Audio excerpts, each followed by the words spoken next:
da albumina em pacientes cirróticos, discutir um caso clínico e ver um pouco das indicações dessa albumina. Fui orientado pelo Reginaldo, a Nath me ajuda bastante também, e uma apresentação do programa de residência de clínica do Odilon. Para começar a apresentação, eu vou trazer esse caso clínico na forma de SBAR, tentar resumir um pouquinho, foi um caso bem complexo, vou trazer só alguns pontos-chave para a gente conseguir discutir. Foi um paciente de 50 anos, sexo masculino, que foi avaliado no POLI, ficou lá com a gente lá quase uma semana. A situação do dia que a gente discutiu o caso, mais de maneira aprofundada, era um choque séptico de foco abdominal, paciente com PPE, num paciente que era cirrótico, primo diagnóstico, com child já C10 na avaliação inicial, só que esse child é um pouco comprometido por causa das outras disfunções orgânicas da septic que podiam estar comprometendo a avaliação inicial. Mas, de maneira geral, era isso. O contexto que a gente tinha era um paciente etilista pesado e coronariopata, que veio com um relato de uma ascite 9 dor abdominal e os exames de admissão já sugestivos de cirrose descompensada com PBE, confirmada por punção, por paracentese, propedêutica, e admitir também com os marcadores laboratoriais e clínicos de sepsis. Chegou com insuficiência renal, hipotensão, fez hipovolemia. De maneira geral, era isso. Durante a avaliação, nesse dia que a gente ficou nessa dúvida, era um paciente que estava instável hemodinamicamente, estava mais oligoanúrico há algumas horas, e ele tinha marcadores no exame físico diversos, mais sugestivos de hipovolemia. Nesse paciente cirrótico, a gente sabe que a volemia é muito difícil de ser avaliada. Nós tentamos usar lá no dia alguns marcadores mais dinâmicos, que às vezes podem ser um pouco melhores, segundo algumas referências que eu li. Então, a gente usou até pressão venosa central, um delta-PP, leg raising, e todos esses marcadores eram sugestivos de hipovolemia nesse paciente naquele momento. E, além disso, esse paciente tinha também um relato de uma melhora expressiva de função renal quando ele recebeu a albumina, que foi implementada durante o tratamento de PBE, que é uma das indicações que eu vou citar, mostrando que essa disfunção renal dele que ele podia estar apresentando podia ser às custas de uma ira pré-renal, e menos provável uma síndrome hepatorrenal, até uma disfunção renal associada à sepsis, mas sendo bem difícil de avaliar num paciente muito grave. E a dúvida que a gente ficou naquele dia é sobre avaliar a indicação geral de uso de albumina nesse paciente, nesse cenário. Um paciente com choque séptico, um paciente com uma cirrose já descompensada. E aí a gente foi ler um pouco sobre isso, e aí eu trouxe de maneira bem sucinta uma pergunta pipo, que eu nem sei se consegue representar todo o paciente, mas eu trouxe dessa maneira que seriam 5 pacientes cirróticos com necessidade de internação, bem geral isso aí, sem reposição de albumina, infusões de albumina, comparados aí com o tratamento padrão, dependendo da etiologia da descompensação, e eu ter alguma alteração em mortalidade, função orgânica, tempo de internação, que eram os principais desfechos que a gente tinha, que eu vi nos artigos, e que de fato poderiam fazer diferença no nosso paciente aí, principalmente mortalidade, né, que é um desfecho clínico importante nesses pacientes, que a mortalidade é muito alta. E já pensando nas indicações, eu vou trazer um pouco dos sumários aí, das indicações que a gente já tem, que são clássicas de albumina no paciente cirrótico. Eu trouxe bem resumo com relação aos sumários, principalmente o Dynamed traz essas 3 recomendações. A primeira seria de prevenção de síndrome hepatorrenal, como eles citam em pacientes em tratamento de PBE. Seria uma recomendação aí com um grau de recomendação de moderada a forte, variando entre a sociedade americana e europeia, com nível de evidência que também variando de moderado a forte. E quando eles citam nos desfechos associados aos estudos que avaliaram essa intervenção, eles mostram que os resultados eram bem bons e expressivos, sabe? Uma redução de disfunção renal comparada com o controle de cerca de 79%, e no pior cenário era 58%, muito expressiva. Uma redução de mortalidade também de cerca de 66% na média, no pior cenário de 40%, mostrando que esse uso de albumina, nesse caso, estaria bem indicado. Com relação ao uso outra indicação seria pós-paracentese volumosa, que seria nos pacientes com uma paracentese aí que a maioria dos artigos usa um ponto de corte de 5 litros. As diretrizes variam também o grau de recomendação entre moderado e forte, a recomendação, com uma evidência que eles colocam com boa qualidade de evidência entre essas diretrizes americana e europeia. Só que os sumários trazem que, apesar dessas recomendações mostrando que a recomendação é baseada numa evidência forte, eles mostram que já que tem diversos estudos com resultados bem conflitantes. Alguns estudos mostrando que um mostra benefício, o outro mostra que não tem benefício nenhum. Então, de maneira geral, ainda está duvidoso isso, apesar da recomendação ser forte nos sumários. E a última indicação que eu trouxe é o tratamento de síndrome hepatorrenal, num paciente que já fez aquele teste, né, por 48 horas com o uso de albumina, que seria o uso de albumina associado a vasoconstritores, aí tem uma dose específica lá, e a Sociedade Europeia coloca aí como nível de recomendação mais baixo, apesar de com uma qualidade de evidência boa.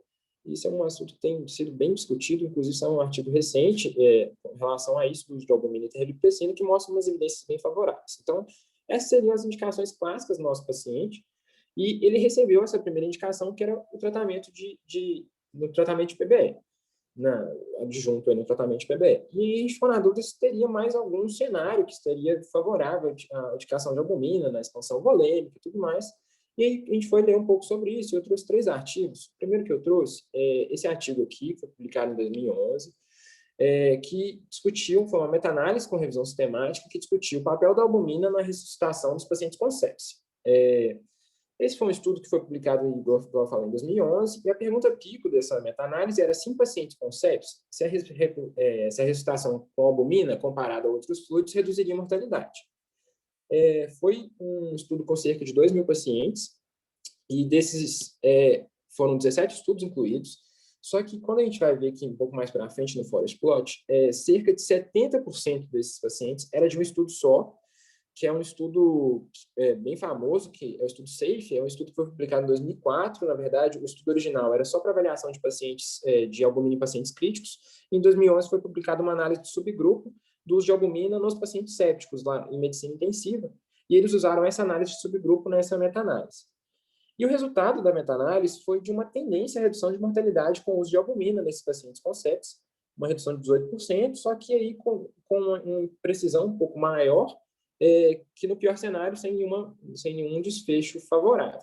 E aí eu trouxe aqui o Forest Plot, que mostra essa questão. A gente vê aqui que o quadradinho cinza, mais claro, mostra o peso de cada estudo no resultado da meta-análise. A gente vê que...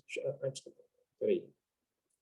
O peso do estudo SAFE realmente é o maior, ele chega com 67,91% de peso com relação aos desfechos.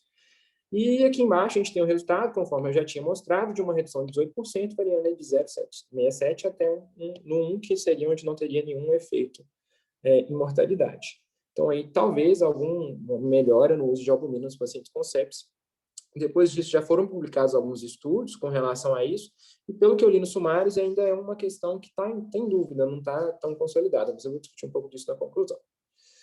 O próximo estudo que eu resolvi trazer foi esse estudo aqui, que foi publicado, a primeira publicação foi de 2019, numa versão EPUB, que foi um estudo para avaliar a eficácia do tratamento com albumina nos pacientes com cirróticos em vigência de algum processo infeccioso, descartando os pacientes com PBE. Esse foi, então, o papel da albumina no cirrótico com infecção não PBE, foi um RCT também multicêntrico. O ponto negativo que a gente pode considerar desse estudo, que ele tinha só 118 pacientes, e os pacientes tinham diagnóstico de cirrose e algumas infecções, a maior parte das infecções era de foco pulmonar, e nesse estudo foram excluídos pacientes com choque séptico, eles não foram incluídos, então sai um pouquinho do nosso paciente lá inicial. E a intervenção é uma intervenção muito semelhante à que a gente usa hoje no tratamento de PBE, junto no tratamento de PBE, seria albumina 20%, 1,5 grama por quilo no primeiro dia, no dia D0, e 1 grama por quilo no D3. O desfecho primário foi a avaliação de mortalidade intra-hospitalar desses pacientes, e os desfechos secundários eram para avaliação da albumina no curso da doença. Aí eles avaliaram isso de algumas maneiras indiretas, eu diria, né? Que o grau de disfunção circulatória, por exemplo, era avaliado pela dosagem de renina sérica. O grau de inflamação sistêmica pela dosagem de IL-6, que é um marcador que a gente não tem tão frequente, mas também eles avaliaram pela contagem global de leucócito, marcado pelo PCR. As complicações associadas foram avaliadas principalmente a incidência de infecções bacterianas nosocomiais durante a internação e desenvolvimento de cirrose descompensada, que seria representada por essa sigla, que achei um pouco difícil de traduzir. E, além disso, a mortalidade em 90 dias. Com relação a esse estudo, é importante lembrar que eles trouxeram, o texto também trouxe isso lá na avaliação, é que quando os autores foram ver o resultado da randomização, a comparação entre os grupos no início do estudo, tiveram algumas diferenças consideráveis entre os dois grupos já durante a randomização. A primeira, que é relevante também, mas não é a mais importante para nós, é que cerca de 68% dos pacientes do grupo controle tinham uma cirrose de etiologia alcoólica e só 50% tinham cirrose de etiologia alcoólica, uma diferença de quase 20%, uma diferença bem considerável. Mas a principal alteração que é importante para nós seria nesse último item aqui, que é esse aqui, ó, que foi a avaliação de presença de cirrose descompensada ou disfunção renal nos pacientes já incluídos no estudo, em comparação entre os dois grupos. A gente vê que aqui no grupo que recebeu só antibiótico, cerca de 24% desses pacientes tinham esse achado conjunto, e cerca de 44% no grupo de intervenção já tinha esse achado de admissão de cirrose descompensada ou disfunção renal. E quando a gente vai ver, a cirrose descompensada e disfunção renal são os principais marcadores de mau prognóstico do paciente com cirrose.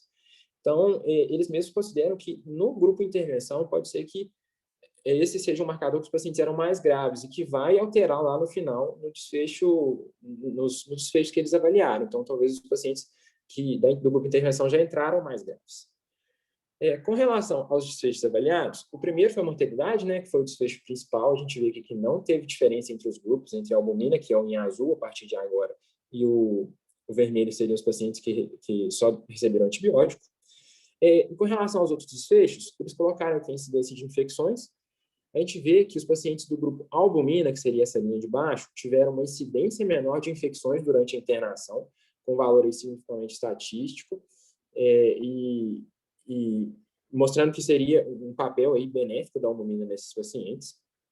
Os outros desfechos que eles avaliaram, no grupo intervenção, teve um aumento maior da albumina sérica, conforme esperado, já que foi no grupo albumina, o grupo controle intervenção que recebeu albumina. Com relação à dosagem de renina, que seria a avaliação do desfecho de cardiovascular, houve uma redução mais expressiva de renina no grupo de intervenção em relação ao grupo controle, mostrando uma melhora nesse desfecho aí com relação ao desfecho cardiovascular. Com relação ao contágio global de leucócitos, pensando nos marcadores inflamatórios, mostrando uma redução mais expressiva no grupo albumina versus no grupo controle. E eu acho que o gráfico talvez mais importante, só que mais difícil de entender de toda essa apresentação, seja esse grupo aqui, esse gráfico que avalia a resolução de cirrose descompensada nos pacientes. A gente vê nessa coluna da esquerda, na verdade, em azul, os pacientes do grupo albumina, que já tinham cirrose descompensada à admissão, que era uma proporção bem maior em relação aos pacientes do grupo controle, que tinham cirrose descompensada. E essa coluna da direita mostra os pacientes que mantiveram cirrose descompensada no final do estudo, mostrando que uma pequena parte dos pacientes que entraram com cirrose descompensada no grupo intervenção manteve a cirrose descompensada, mostrando uma boa taxa de resolução da cirrose descompensada no grupo intervenção. Já no grupo controle, uma taxa menor de resolução, mostrando aquilo que um achado também favorável, juntamente lá com a taxa de novas infecções durante a internação, a favor do uso de albumina nesses pacientes cirróticos com infecção sem CPBE e descartando aí o choque séptico. Então, de maneira geral, é isso que esse artigo trouxe para nós, alguns desfechos secundários e de substitutos com benefício aí a favor da albumina.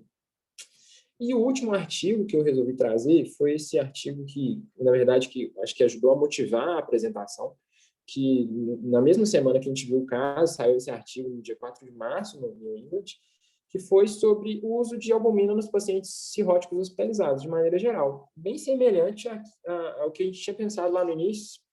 E foi um estudo, foi um RCT multicêntrico, que avaliou de maneira geral o uso de albumina no cirrótico hospitalizado. Então, eram 777 pacientes com diagnóstico de cirrose descompensada, e eles utilizaram como fator para incluir os pacientes que tinham uma hipoalbuminemia, definido como uma albumina menor que 30 gramas por decilitro. No nosso valor de referência que a gente costuma usar seria 3 miligramas na verdade, 30 gramas por litro, seriam 3 miligramas por decilitro.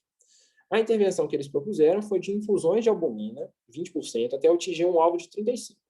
Essa intervenção foi baseada em alguns estudos já prévios que mostraram o benefício teórico da albumina, mostrando que alguns pacientes com hipoalbuminemia têm um desfecho pior, e a maioria dos pacientes dos estudos tenta atingir esse alvo de 30 de albumina. Só que tem alguns estudos que foram realizados previamente, que quando eles colocavam um alvo de 30 e faziam infusões diárias de albumina, eles não conseguiam atingir o alvo de 30 a maior parte do tempo.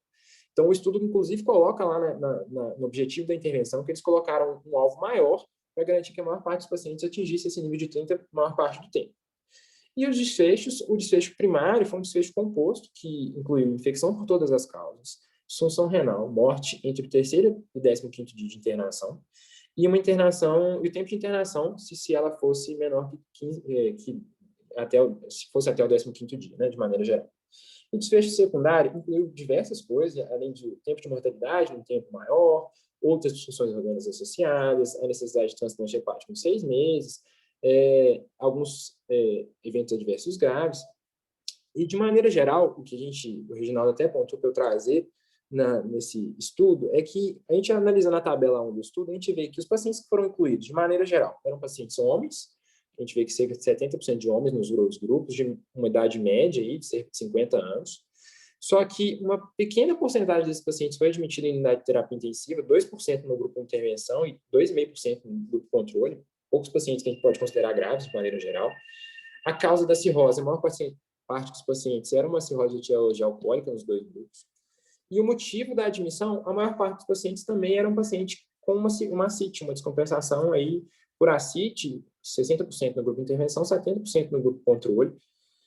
Só que apenas 25% dos pacientes em cada grupo tinha infecção já à admissão. De maneira geral, eles tinham hipoalbuminemia, com a maior parte dos pacientes com albumina entre 20 e 25 aqui, que seria um nível intermediário de hipoalbuminemia.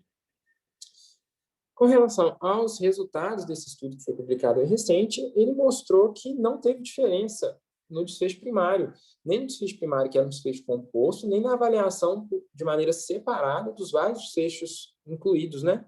E também não teve alteração nos desfechos secundários, mostrando que a albumina não, esse objetivo de reposição de albumina até atingir um alvo de 35, que é o que eles propuseram, não trouxe melhora nem em mortalidade, nem incidência de infecções e de outras disfunções orgânicas nesses pacientes.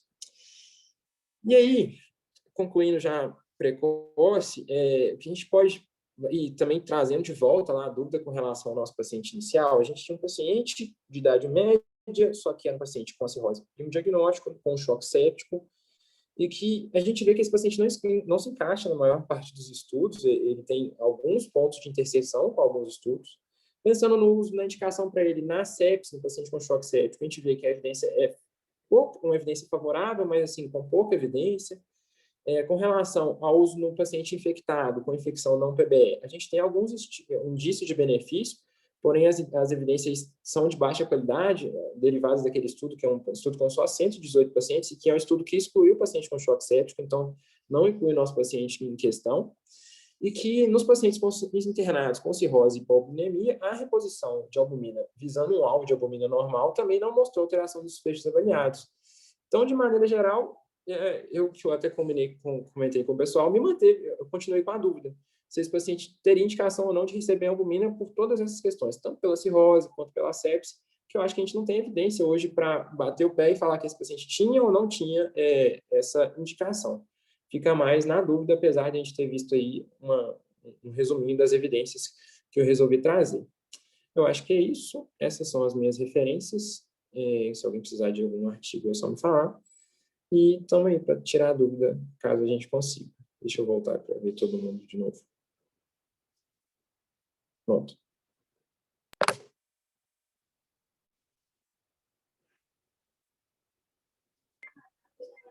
Ficou ótima a apresentação, Gustavo. Eu sei que você está meio frustrado aí, né? Você não respondeu a sua dúvida. Sim.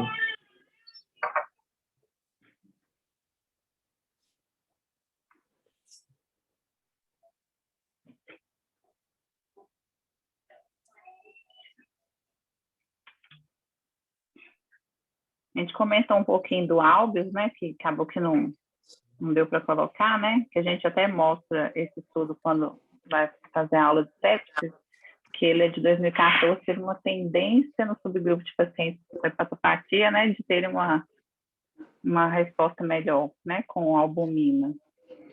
Mas... Desculpa. Pode falar. Não, inclusive, eu tentei ler ele aqui, não consegui ler ele todo, você me falou meio em cima da hora, mas eu vi realmente essa tendência, mas eu vi que também uma pequena porcentagem dos pacientes do estudo tinha disfunção hepática, né? Então, fica uma evidência com esse viés aí bem direcionado, mas realmente é o que a gente tem.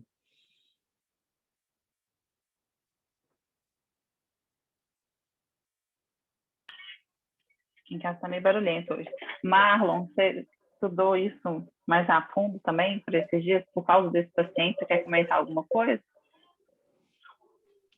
Oi, Nath. A Isabela tá aí, não tá? residente da Gastro. Tá, também. Isabela Vamos tá ouvir ela aqui, primeiro? levantando a mão também. Vamos ouvir ela primeiro. Nossa, Marlon, não tem condição, não. Também te Eu adoro, achei Bela. muito legal. Eu sei. Eu achei muito legal a apresentação do Gustavo. Uma dúvida que eu sempre tive também, e que eu tinha a impressão de que a gente fazia para menos, mas realmente não tem evidência concreta, né? E agora na GAS também o que eu vejo é que a gente não faz muito. Faz mais nas situações que ele falou, mas no contexto de sepse, não.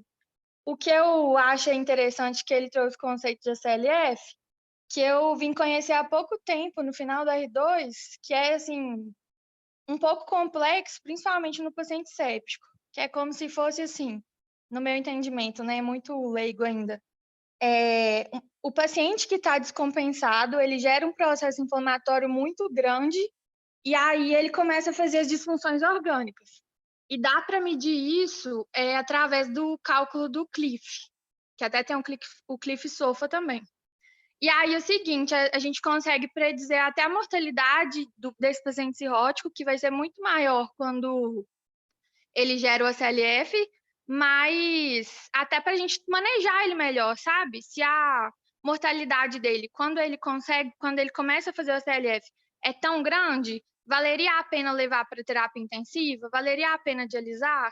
Eu até comentei com o Gustavo, porque eu dei plantão no CTI-5 outro dia, e tinha um paciente cirrótico dialisando, e eu fiquei muito mexida com isso, assim, sabe? Se o desfecho dele, 98% vai ser o óbito, compensou eu dialisar esse paciente? E é exatamente isso que ele falou, mas assim, o conceito mesmo é um pouco difícil. Depois que ele começa a fazer uma descompensação, seja por PBE ou por edema toacítica, infecção no geral, e aí ele vai gerar disfunção orgânica, aí sim ele é ACLF. E aí até a albumina nesses casos, assim, é bem controverso. Mas eu achei interessante porque realmente é uma dúvida que...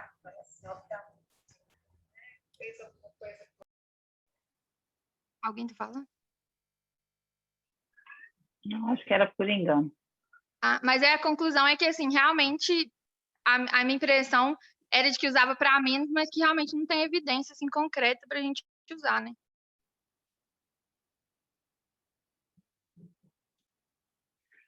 Bom, boa noite a todos. Como a Nath disse aí, nesse caso, ficou lá no Poli com a gente, depois foi para o CTI-5 com um bom tempo, e ele realmente causou muitas dúvidas, assim, me fez estudar muito sobre esse assunto que eu nem entendo, mas a gente pensava coisas diferentes, e aí eu fui mais a fundo para poder encontrar, e a sensação foi a mesma que o Gustavo falou aí, de frustração. Você não acha indicação, principalmente porque a gente trabalha, né? Eu e a Nath viemos de uma experiência no hospital terciário, onde tem muito paciente cirrótico, referência, e nos pacientes no CTI lá que a gente cuida lá, o pessoal da gastro fala assim, põe albumina, e uma dose de albumina de 8 em 8 horas, e eu fui buscar essa evidência, de onde é que vinha essa evidência de horas. Eu achava que era só no pós-operatório de transplante, não, mas volta e meia coloca, entra, grama por quilo. E realmente você não acha essa evidência, não acha onde é que tem essa informação. Quando você vai discutir com eles lá, eles também não sabem, eles falam assim, a albumina é sempre bom para o cirrótico. Chega a ser até meio constrangedor, assim, perguntar, porque a pessoa não sabe mesmo. E aí a ideia da Bela é a mesma coisa, assim, eu tenho a impressão de que a gente faz muito para menos em relação ao que a gastro faz no dia a dia. Mas em termos de evidência, em termos de desfecho, de por que isso é feito, realmente eu não consegui achar muitas coisas. Bem definido em outros casos lá de PBE, no síndrome hepatorrenal, no grande volume realmente menos, mas ainda com um paciente com choque séptico, se eu vou reanimar ele com ringelactato ou se eu vou dar albumina, a única coisa que fala primeira opção, ringelactato. E aí o paciente recebeu lá, não está melhorando, você vai lá e dá o albumina, como também num choque séptico de um outro perfil de paciente também, que não é contraindicado, não existe proscrição à albumina num paciente no choque séptico, né? Se você fez uma ressuscitação volêmica com ring lactato, mesmo um paciente não cirrótico, e se você lançar a mão da albumina, não existe uma proscrição, não está exatamente errado, só a gente geralmente não chega nesse nível. Mas nesse perfil de paciente, talvez o limiar seja mais baixo mesmo. Agora, qual dose, se é 1 grama por quilo, por dia, ou se vai ficar repetindo de 8 em 8 horas, quando? E realmente eu continuei na dúvida, e se tiver mais alguém aí com experiência para poder falar a gente, seria muito interessante.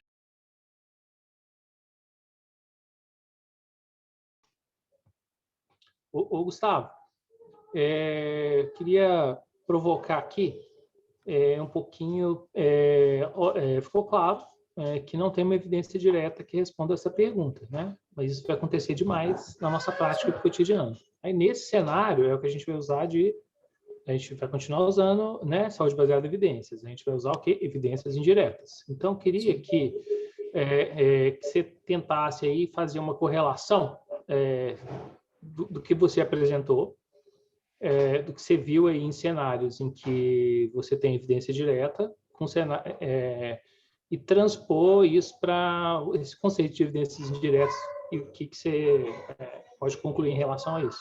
Assim, pode concluir que não tem evidência direta para responder a sua pergunta, mas você tem aí 2 evidências indiretas que a gente pode comentar para ajudar na tomada de decisão do cotidiano. Isso vai ser muito frequente né? A gente faz isso muito na medicina, né? Então, a gente vai precisar lançar um pouco mão disso. O que muda?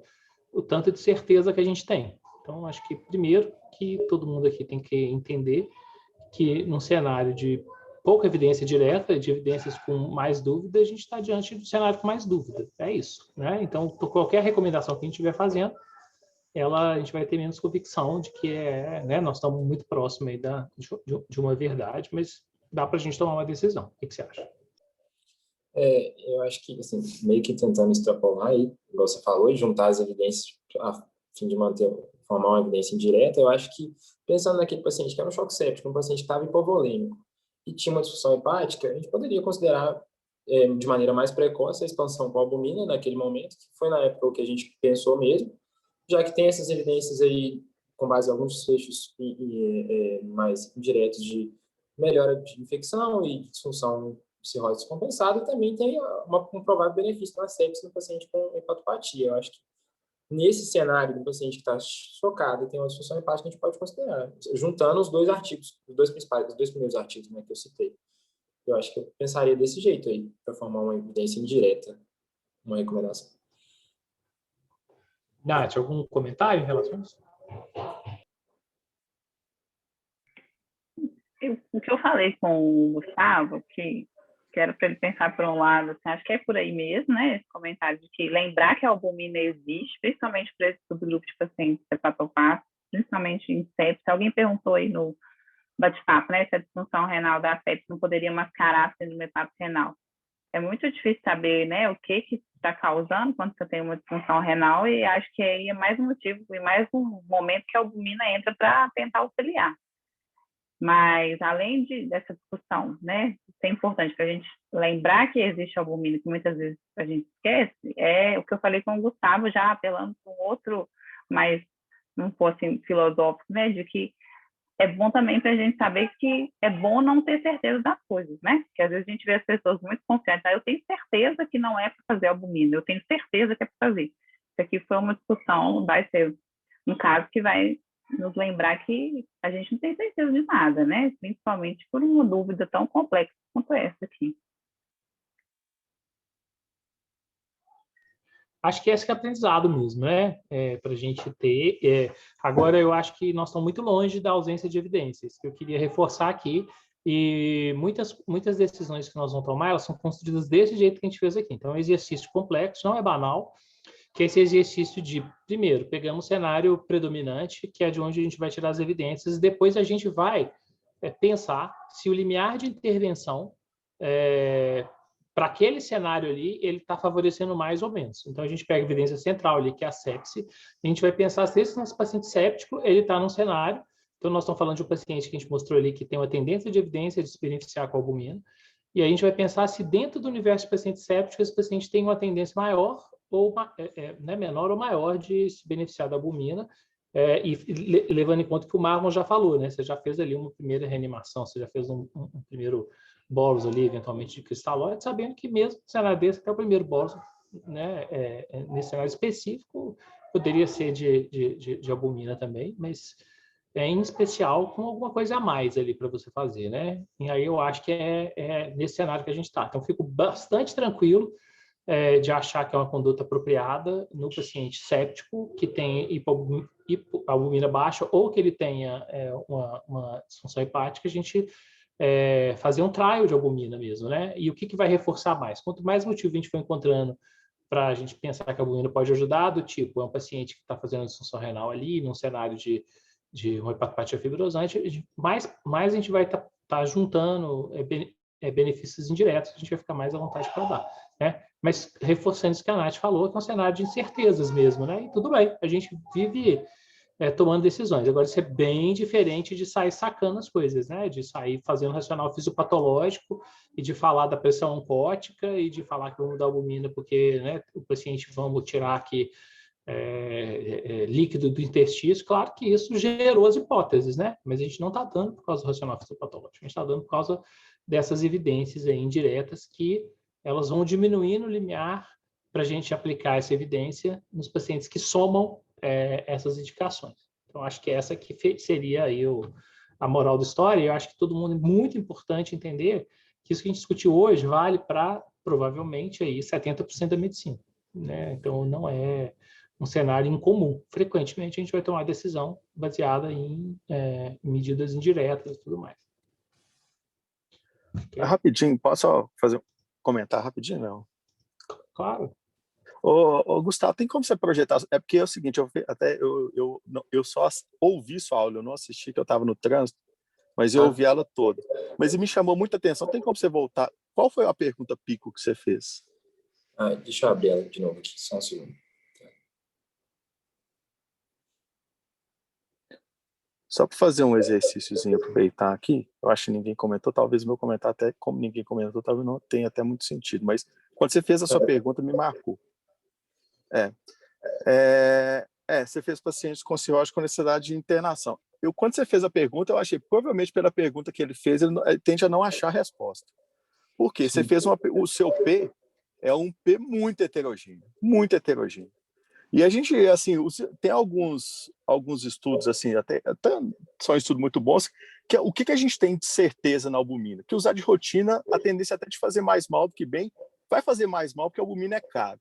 Você vai ter pouco efeito do que você quer e você vai, no mínimo, gastar muito dinheiro. Então, a albumina de rotina, dá para até fazer uma recomendação forte contrária. Então, quando você faz quanto mais você alargar seu P, mais a tendência de você não achar a resposta ou achar uma resposta que realmente não faz benefício. Então, se tem algum P que realmente tem dúvida, que é o P do seu paciente, é aquele paciente que tem uma disfunção renal grave ou que está em choque séptico e tem uma cirrose mais grave, principalmente às custas de uma albumina mais baixa. E para esses pacientes, talvez os melhores estudos que você tenha que puxar é do Survive. Ele cita lá nas referências que os melhores estudos que eles puxam lá e os benefícios são conflitantes. Teve estudo que achou benefício e teve estudo que não achou. Aí, quando você vê os que acharam, o que o cara precisava é de volume, seja albumina ou não seja. Entendeu? Ele precisava de volume. Poderia ter dado fingerlactato, que possivelmente você teria o mesmo efeito. Então, talvez, assim, a dúvida, assim, até discutindo do ponto de vista de metodologia de MBR, para você tentar achar a resposta para esse caso, você teria que dar uma estreitada nesse PCU, que esse PCU foi muito generalizado, e assim, sua apresentação, o Vinel, você falou, você não vai achar a resposta. E então, principalmente para esse caso, porque, igual eu falei, albumina de rotina é recomendação forte. Agora, para quem é a dose, igual o Marlon falou, não se tem. E aí, o que o Léo falou do racional fisiopatológico, muitas vezes o que vai nortear, é o que norteia o pessoal da gastro. É o racional fisiopatológico, que a melhor evidência disponível é as custas de racional fisiopatológico.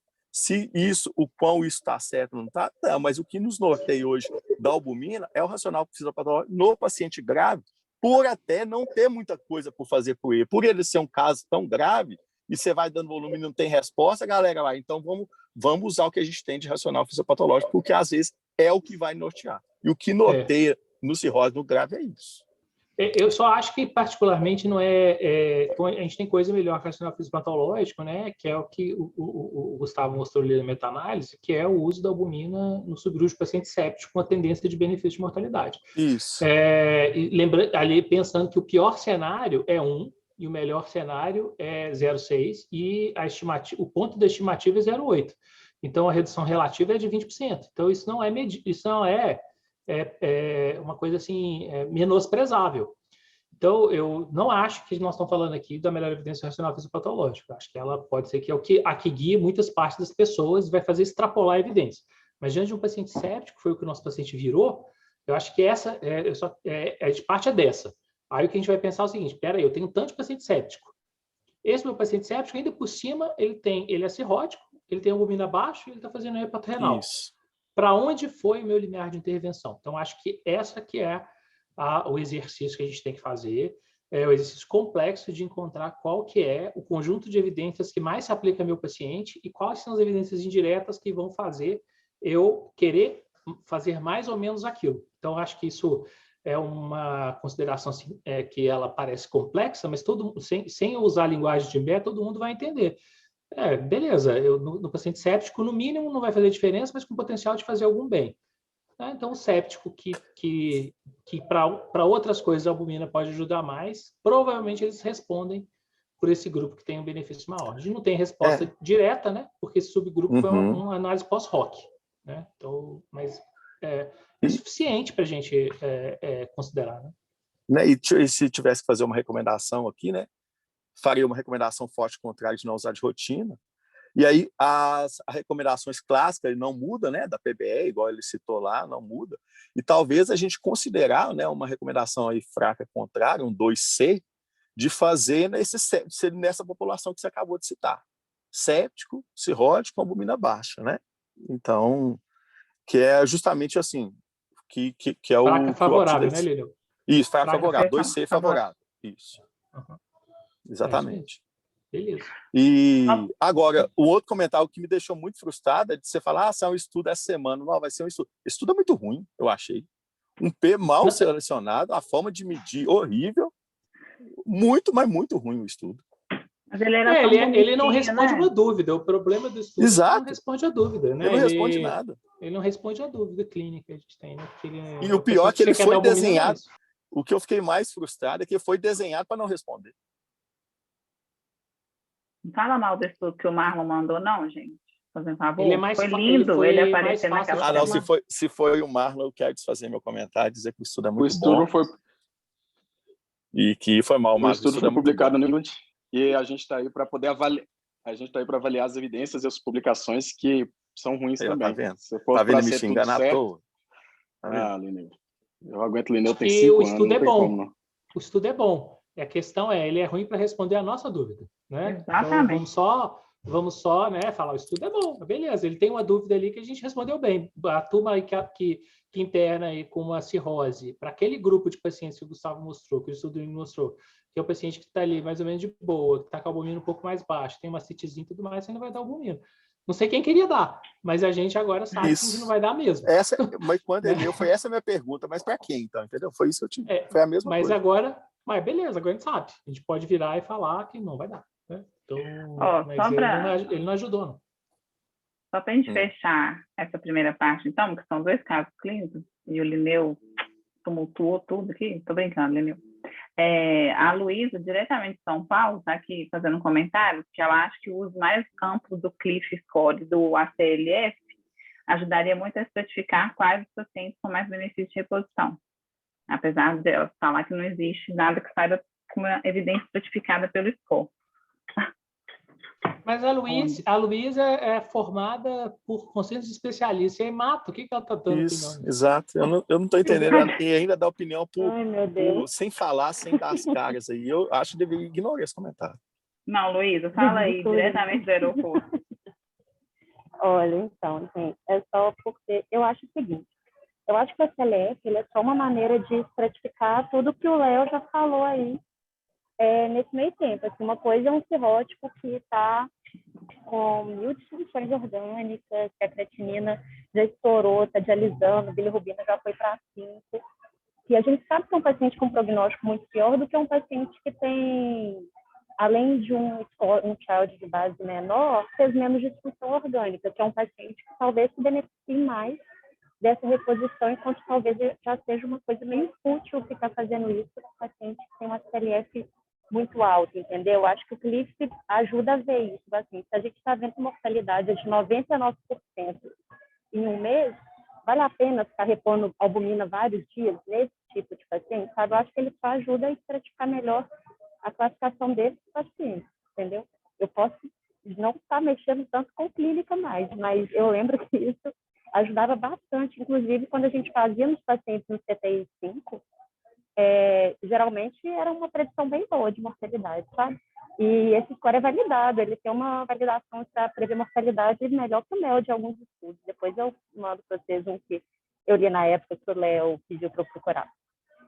Mas eu acho que é isso, eu acho que ele poderia ajudar sem definir totalmente. Acho que continua uma coisa muito no escuro, que esses estudos aí todos em cirróticos. Qual foi o grau de disfunção? Assim, colocou no mesmo balde um paciente que tem uma CLF de 1 com uma CLF de 3, entendeu? Acho que isso talvez ajude um pouco se surgir esse tipo de evidência algum dia. Não liga para esses meninos não, tá, Luísa? Foi ótima a sua colocação, adorei. Foi bom. Ainda mais nesse cenário, né, que vaga de CTI tá... transplante de medula, tá? Vocês vão ver. Ainda mais Eu vou saber tudo dessas coisas. Esse cenário que vaga de CTI está sendo cada vez mais difícil, aí vale a pena mais se lembrar disso. Mas eu comparando a Luísa antes de fazer especialidade, antes os comentários dela eram melhor quando ela era só clínica. Ela piorou os comentários. Agora... Ô, Lineu, você vai intimidar as outras pessoas aqui do grupo. Não, gente, é bullying, o Lineu tá zoando, não se sinta intimidados pelo comentário brilhante como esse da Luísa aqui, que ele foi excelente.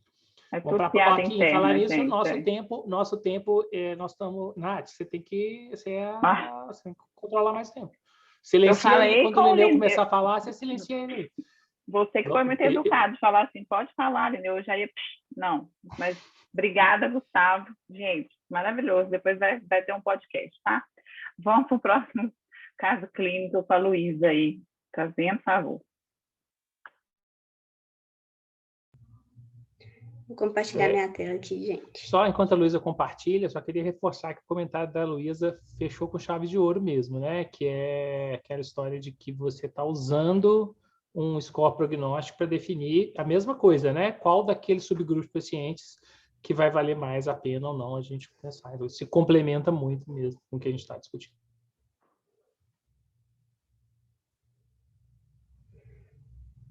Pode começar? Pode, Lu. Pode. Então, boa noite, gente. Meu nome é Luísa. A gente vai voltar na nossa série de Covid agora. A gente deu uma parecida com o paciente cirrótico, mas a gente vai voltar na nossa série. E meu nome é Luísa também, formei em Clínica Médica no Odilon agora em março. E hoje a gente vai apresentar sobre a dexametasona na Covid, porque é um tema que nos últimos dias está sendo bastante polêmico, com várias instituições usando doses diferentes de dexametasona, e isso nos gerou uma dúvida se a gente está realmente utilizando a dose adequada indicada para esses pacientes. Então, a ideia inicial da aula, ela surgiu depois de 2 posts do EM-CRIT, que foi publicado recentemente.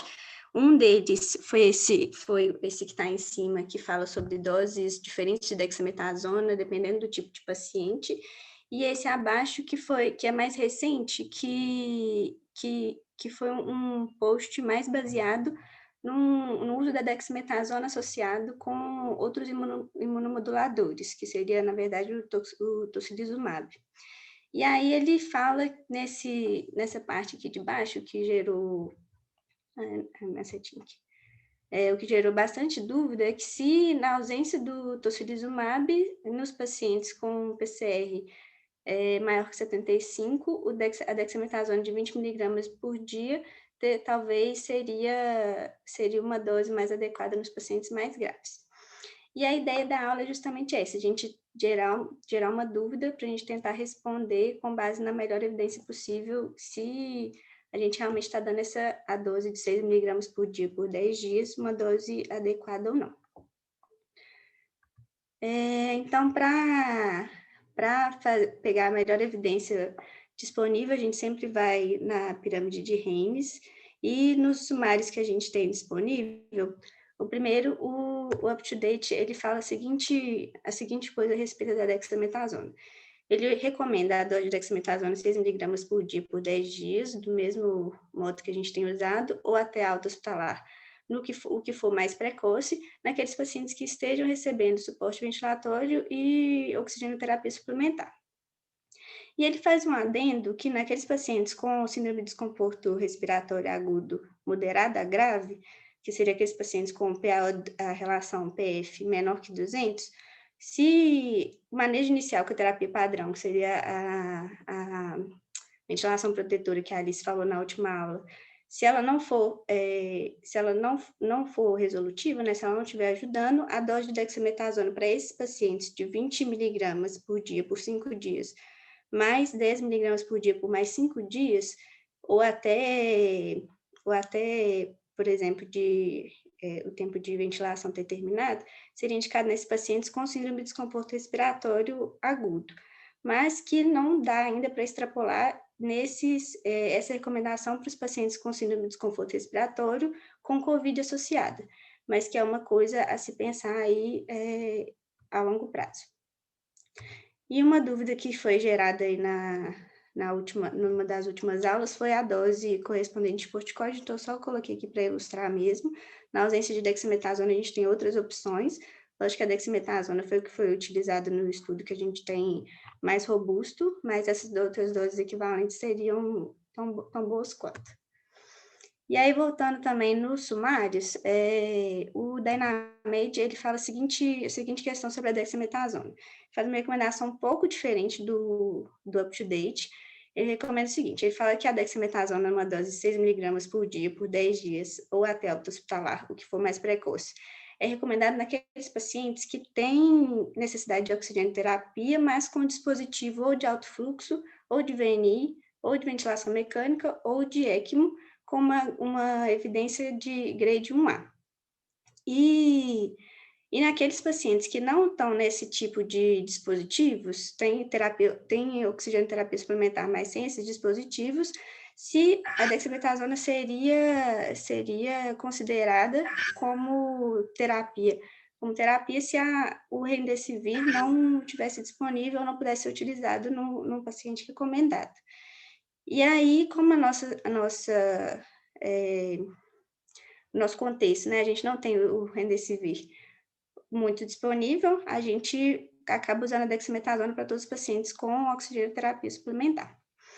Mas o que trouxe a dúvida é que que, na verdade, apesar dessa recomendação dos sumários, do UpToDate e do Dynamate, recomendar essa dose de 6 miligramas por dia por 10 dias, ou até alta hospitalar, o EMCRIT, ele recomendou essas outras doses e gerou a dúvida de por quê. E aí, revisando o que a gente tem de evidência disponível, eu me debati com 4 artigos principais, assim, que eu pré-selecionei, que são esses aqui, e eu resolvi, em vez de seguir a pirâmide de Haynes agora, resolvi seguir uma ordem mais cronológica para fazer o sentido e tentar ser o mais imparcial possível para gerar uma discussão.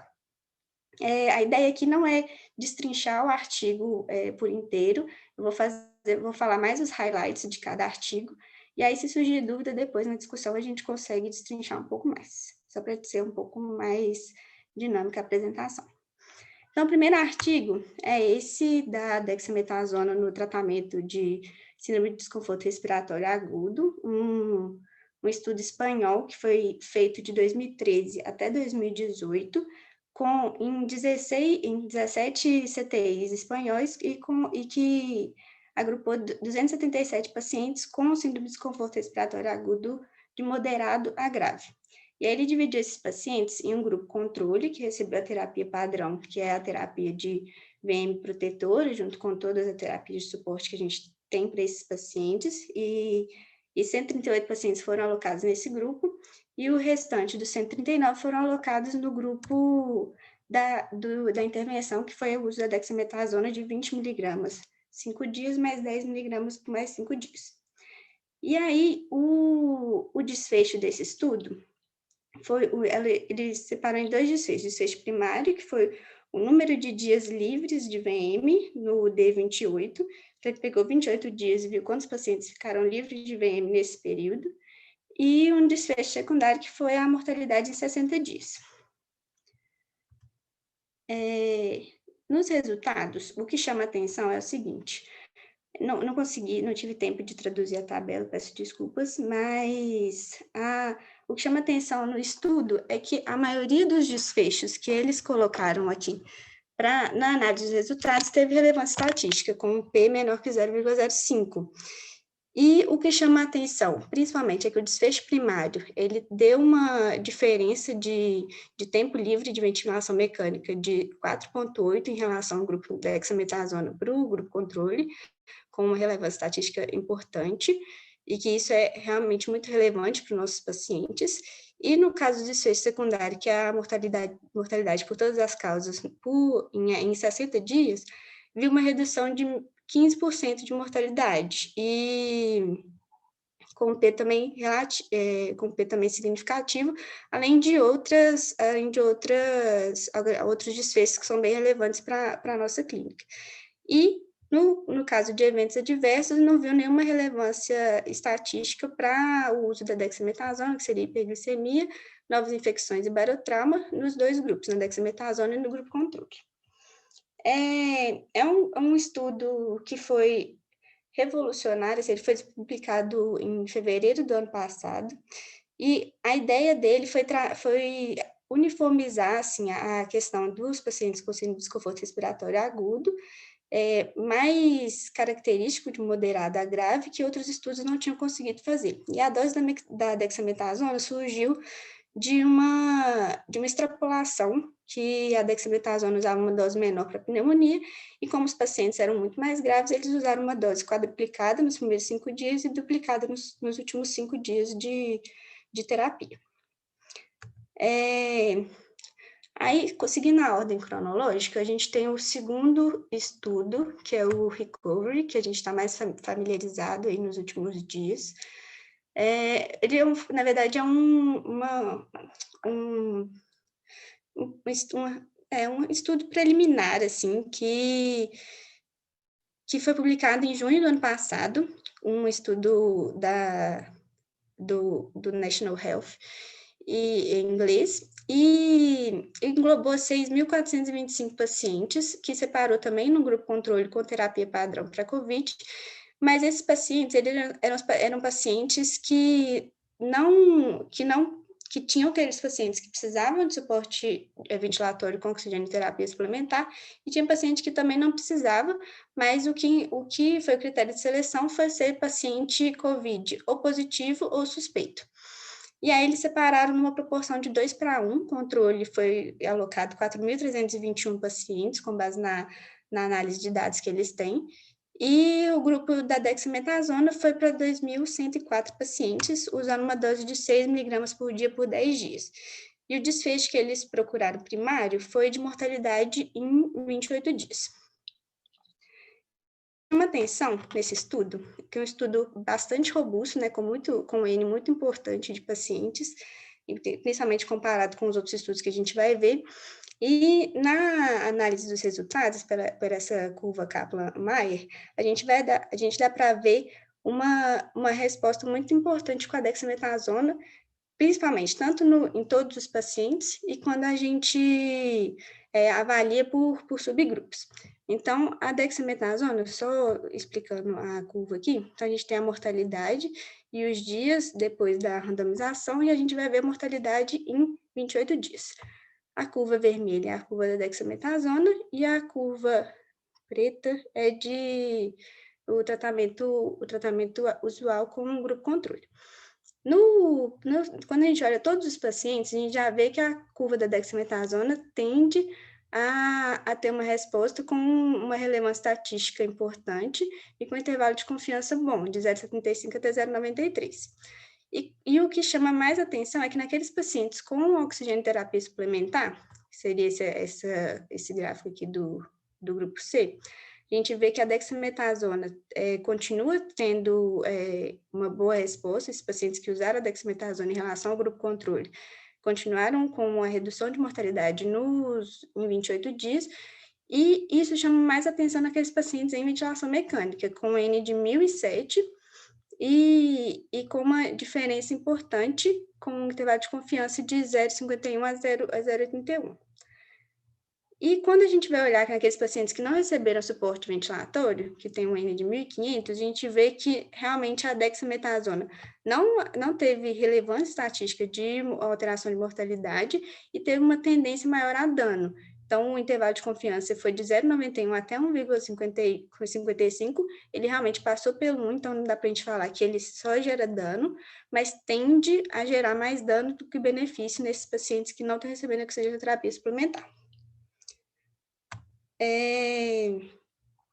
E aí, assim, na verdade, a ideia dessa apresentação foi muito baseada tanto no primeiro e nesse terceiro estudo que eu vou apresentar agora, com base no que a gente já sabe que é o tratamento padrão nosso, que é a dexametasona de 6 mg por 10 dias, com base nesse estudo do Recovery que foi publicado ano passado. E aí, esse terceiro estudo é um estudo brasileiro, que foi publicado em setembro do ano passado. Foi um estudo que durou de abril até junho, e ele teve que ser interrompido depois da saída do Recovery, porque o Recovery viu que diminuiu a mortalidade. Então, seria uma má prática não usar o tratamento padrão para os pacientes do grupo controle. E aí, foi um estudo que pegou 299 pacientes de 41 CTIs brasileiros, e são pacientes com síndrome respiratória aguda grave e com COVID positivo, ou altamente suspeito. E aí, esses pacientes foram divididos em um grupo controle de 151 pacientes, que receberam tratamento padrão, que foi de suporte ventilatório, sem a dexametasona 6 mg, porque ainda não tinha o recovery, e separaram também com dexametasona, usando aquela dose do primeiro estudo, que é o DexaARDS, que foi de 20 mg, 5 dias, mais 10 mg por mais 5 dias. E aí, o desfecho primário desse estudo foi o número de dias livres de VM até o D28, bem semelhante ao DexaARDS, com alguns desfechos secundários, que eram tanto desfechos clínicos, que foi mortalidade por todas as causas, e status clínicos, mas também com alguns desfechos, e com desfecho também substituto, que é o SOFA, no D2, D3 e D7 de acompanhamento de randomização. E aí, na análise dos resultados, o que chama atenção é o seguinte. Aqui, a gente vê, primeiro, o desfecho primário, que foi o dia livre de ventilação mecânica até o D28, e a gente viu que realmente teve relevância estatística nesse quesito. A diferença de dias para o paciente que usou dexametasona em relação ao tratamento padrão foi de 2,2 dias fora da VM, e o de desfecho secundário, o que teve relevância estatística foram desfechos substitutos, que foi a pontuação, foi tanto a pontuação do SOFA no D7, que foi de 0,01, quanto também na alteração dos status clínicos, que foi um score de 1 a 6 que eles pontuaram no estudo. Mas quando a gente vai ver na mortalidade por todas as causas, a gente vê que não tem relevância estatística, diferentemente do Recovery e diferentemente do DexaARDS, que eu falei mais cedo.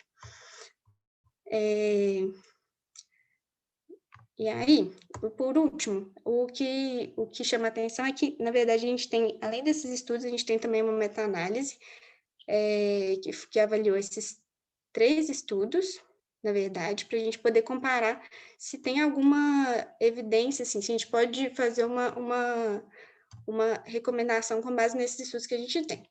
Então, essa meta-análise foi publicada também no mesmo dia que o Codex, que foi no dia 2 de setembro, e avaliou, na verdade, 7 RCTs, 3 com dexametasona, 3 com hidrocortisona e 1 com metilprednisolona, no total de 1.703 pacientes. Como aqui a gente está falando mais da dexametasona, eu vou ignorar esses outros 4 RCTs e a gente vai mais avaliar esses 3 com a dexametasona. Os 3 que foram avaliados, então, foi o Dexacovid, na verdade, foi como se fosse um braço do Dexaardes, na verdade, mas porque é um estudo espanhol também, que usou a mesma dose, mas um N muito pequeno de pacientes de 19. E aí avaliou pacientes com intubação, ventilação mecânica, com síndrome respiratória aguda grave e COVID confirmado. O Codex, como eu falei, conferiu também o critério de elegibilidade foi intubação, ventilação mecânica, síndrome respiratória aguda grave e com início menor que 48 horas da randomização, COVID provável confirmado. E no caso do recovery, como tinha aquele grupo de paciente que não tinha suporte ventilatório, que às vezes não estava entubado, para poder comparar com os outros estudos, os critérios usados na meta-análise foram de intubação e paciente COVID suspeito ou confirmado, que deu um N de 1.007, igual a gente tinha visto naquela curva Kaplan-Meier. E aí a dose variou de 20 miligramas por dia por 5 dias, mais 10 miligramas por dia por 5 dias no Dexacovid e no Codex, e no Recovery de 6 miligramas por dia por 10 dias, VO ou intravenoso. E aí o que chama atenção nos resultados é o seguinte, a gente vai considerar só esse quadrado aqui que está em cima, porque os outros foram dos demais corticoides. E aí, quando a gente vai ver a questão principalmente de mortalidade, que foi o desfecho primário dessa meta-análise que avaliou, a gente vê que os pacientes que receberam alta dose de corticoide, que o critério era acima de 15 miligramas de dexa intravenoso, eles tendem a redução de mortalidade. Então, o Dexacovid, na verdade, ele não teve diferença estatística, que variou aqui de 0,21 até 18,69, mas um N muito pequeno de pacientes, de 19 só. O Codex, infelizmente, na mortalidade, ele também ele passou pelo 1, então ele teve uma inconsistência nos resultados, mas o Recovery foi o único que reduziu mortalidade, e aí por isso que trouxe o diamante do Forest Plot para o lado a favor do corticosteroide. E aí, com base nisso tudo, assim, eu tenho algumas opiniões a respeito, mas acho que dá para a gente tentar fazer alguma recomendação local. E aí eu fiz esse QR Code só para a gente fazer uma votação, ver o que vocês acham, assim. Tentar ser mais imparcial possível com base nessas evidências que a gente tem disponível. Se alguém quiser comentar alguma coisa também, eu acho que talvez eu tenha sido rápida demais. E aí dá para a gente discutir também. Não sei se quer esperar a votação, se quer falar alguma coisa já agora. Ô Lu, vamos seguir, porque está muito boa a gravação, depois a gente comenta. Então, essa aqui, na verdade, uma votação. Vocês querem fazer agora ou querem continuar depois? Léo. É porque vai influenciar o restante da apresentação, né, Lu? Por isso que eu tô... Na verdade, é porque já está acabando. Então, assim, isso aí. porque eu não... a recomendação, na verdade, eu acho que tem que ser uma recomendação por todos, porque é um tema bastante interessante e acho que bastante controverso também, assim.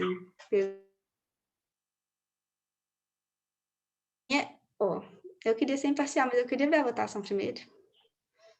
Entendeu? Vou deixar a votação para depois e falar a recomendação depois.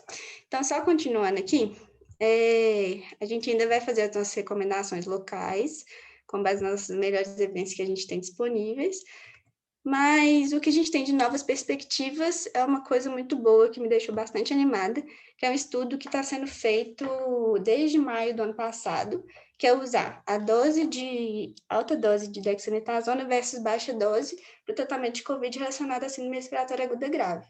É um estudo que estava programado para terminar em janeiro desse ano, mas ainda não tem resultado parcial, e que comparou o grupo intervenção, usava 16 miligramas por dia do D1 a D5 de dexametasona, mais 8 miligramas por dia do D6 a D10, comparado ao nosso tratamento padrão de agora, que é 6 miligramas por dia do D1 a D10. Então, acho que talvez esse estudo vai ajudar a gente mais ainda para fazer uma recomendação, mas infelizmente a gente não tem nenhum resultado parcial. E aí acabaria. Isso. Muito bom, Luiz, excelente. Muito bom.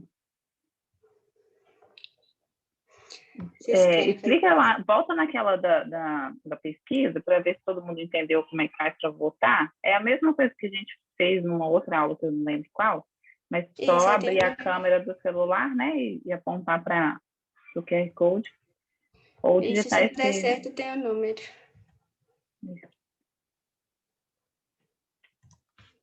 Eu vou abrir aqui.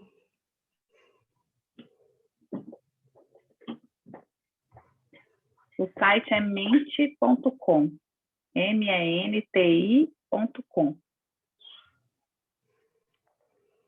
O André está falando aqui, não pode votar em ivermectina, tá, gente? Ah, pois é, esqueci de colocar essa opção.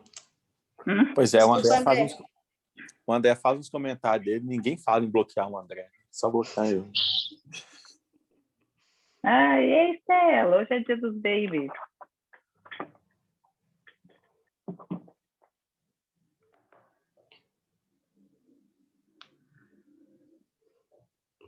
Acho que a gente já tem uma tendência mesmo, né? Aí já dá para mostrar aí, Lu? Vocês estão conseguindo ver? Só o seu Você não slide. compartilhou pra ainda. votar. Você está Não? compartilhando a apresentação. Você provavelmente vai ter que tá. mudar a sua tela. Tá, peraí. Foi mal, achei que tava todo mundo vendo.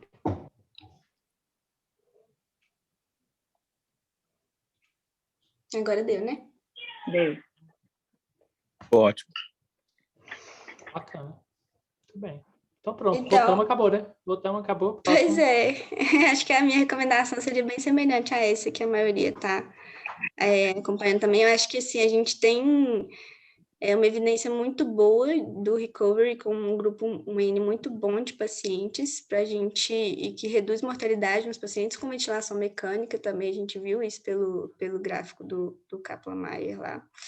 E eu acho que ainda a gente não tem evidência suficiente para poder afirmar que a dose de 20 miligramas por 5 dias mais 10 miligramas por mais 5 dias é superior a essa de 6 miligramas. Pode ser que seja? Pode. Mas a gente precisa de mais evidência para poder afirmar isso.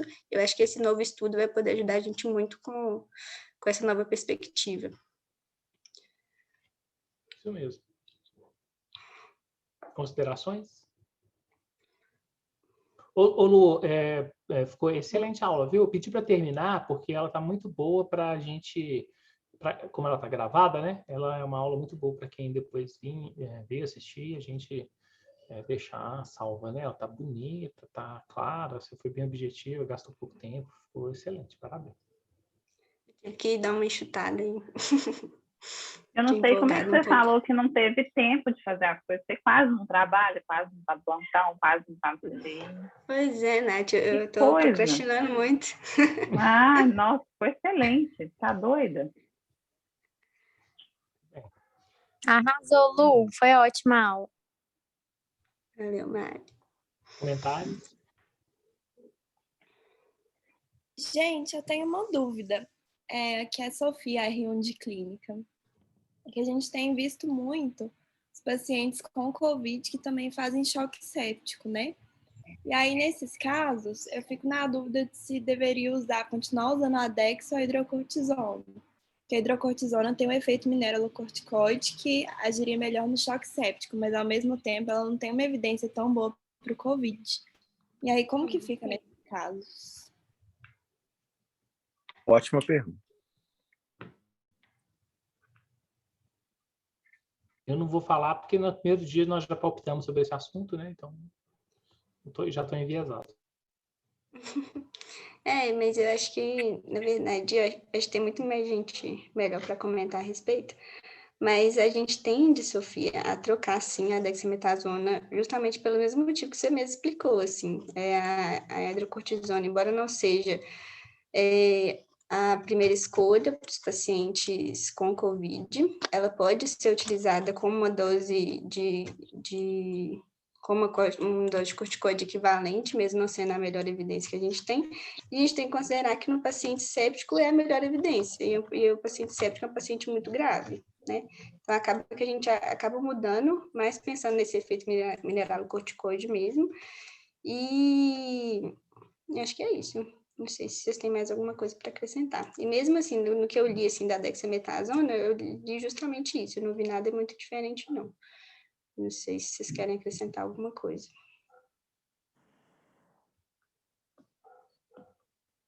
Alguém queria defender 20 miligramas e 10 miligramas? Natália. Eu já estou pensando até em mudar de serviço, porque eu sei que tem outros que são mais permissivos com corticoide. Não, brincadeira. Não, enfim, o corticoide na sepsis é aquela lambança, né? Tem hora que é só para sepsis, tem hora que é para choque refratário, mas que no final a gente está atualmente acreditando que é para choque refratário. Então, que é o que a gente tem feito atualmente, né? Mudar para hidrocortisona quando a gente está vendo que é uma nora que está em ascensão, o paciente está piorando. Mas até discutir isso, né? Estou ansiosa por esse estudo igual a Luísa aí também, porque se você for pensar para pneumonia comunitária, a gente faz uma dose maior de corticoide do que apenas 6 miligramas, né? Se a gente está pensando em pneumonia associada à ventilação mecânica, a gente está dando menos que uma pneumonia comunitária, que é uma coisa muito mais grave, mas aí estou eu viajando na fisiopatologia, né?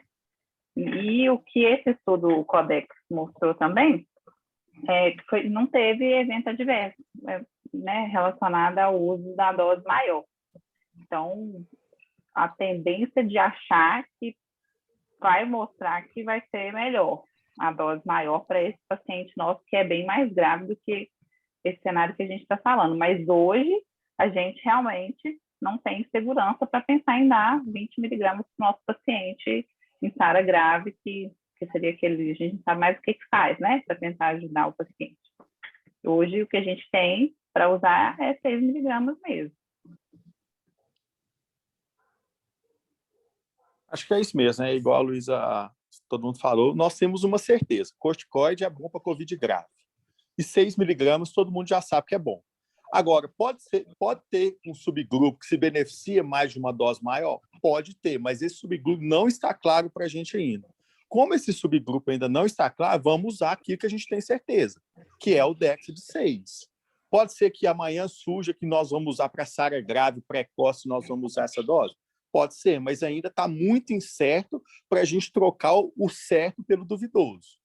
Em relação ao corticoide, a sepsis também, a própria meta-análise, eu acho que inclui essa da Luísa, que a Luísa pôs, ela faz um comentário que parece não ter efeito parece não ser, o problema não ser corticoide, ou seja, hidro parece ser igual a dexa, que parece ser igual a metil.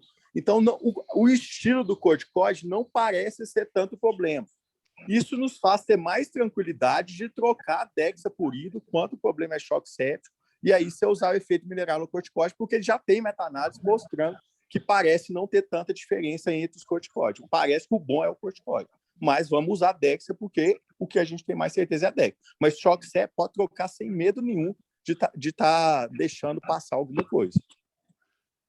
Não tem nada a acrescentar, Lineu. A única coisa que eu penso aqui, que eu ouvi o Gustavo falando, que é outro que gosta muito de corticoide, né, como todo reumatologista, é considerar, talvez, paciente, como corticoide, como qualquer dessas drogas, é uma droga que é ajustada ao peso, né? Não existe uma dose universal de corticoide, de uma forma geral, como a maior parte das medicações. Talvez em pacientes muito pesados, né, seria a tendência aí da gente repensar, talvez. Mas é uma coisa bem... acho que eu fecho aqui com o Lineu, que a gente, né, e a maioria, aí, 80% da turma, que a gente vai usar 6. E aí, talvez, excepcionalmente, a gente vai pensar em fazer um pouquinho mais para alguns. Talvez, esse que a gente vai fazer um pouquinho mais, a gente faria um pouquinho mais, equivalente ao que aos 6 miligramas de corticoide, que os 6 miligramas da dexa seria para um paciente de 70 quilos, por exemplo. Acho que a gente não fugiria muito disso, não. Essa recomendação me parece razoável, mas não dá para a gente falar muito, assim, o tanto que provavelmente não é inseguro, é baseado em outras em práticas semelhantes que a gente faz em outros cenários de corticoide, mas seria o único cenário que eu pensaria aqui em fazer uma dose diferente. Não faria para nenhum outro caso nesse momento.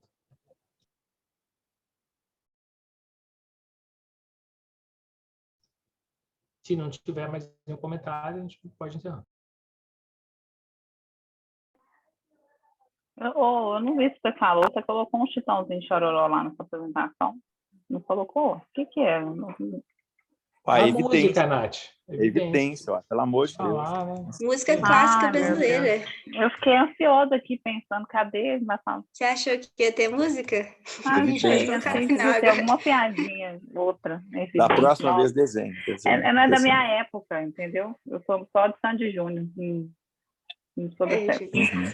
Mas, ó, então vamos Tirando o Léo, fechar. que é mais velho. Só que eu acho que acho que Evidências é a minha única pessoa que escutou na balada foi eu. Não, ficou ótimo. Eu fiquei boba com o Up to Date também, né? O quanto que ele é rápido. Quando a gente começou a pensar em fazer a aula, não tinha nada sobre o Dexter 20. Aí, em 2 dias, sei lá, já apareceu lá, né? Ele colocou em outra aba, na verdade, Nath. Ele não colocou no management lá, ele colocou no Critical Patients. Em outra coisa.